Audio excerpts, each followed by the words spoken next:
ఆస్తులు పెంచుకొని ప్రజలకు సేవ చేయాలని చెప్పి నర్సాపూర్ లో మెదక్ లో మేము పోయి వరకు చర్చించిన తర్వాత అందరు మహిళలు కూడా నేను మళ్ళీ పోయి వాళ్ళ గ్రూప్లలో పోయి కలిసి ఫోటోలు దిగి వారందరినీ అడగడం జరిగింది. ఏమ్మా ఏం అనిపిస్తుంది ఈ కాంగ్రెస్ ప్రజాపాలనలో ఎట్లా ఉందని చెప్పి ఆ మహిళలందరినీ కూడా అడగడం జరిగింది. వాళ్ళందరూ కూడా ఇదే చెప్తున్నారు.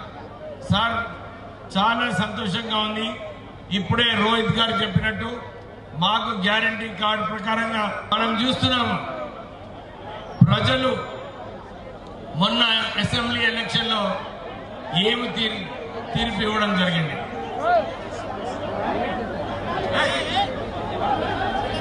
మెదక్ ప్రజలందరూ కూడా ఈ రోజు ఈ ర్యాలీ తీసినప్పుడు అందరూ కూడా ప్రేమతోని మా అందరికీ వేవ్ చేస్తూ వారి ఏదైతే కాంగ్రెస్ పార్టీ మీద భరోసా ఉందో నమ్మకం ఉందో వారందరూ కూడా మనకు చూపించడం జరిగింది.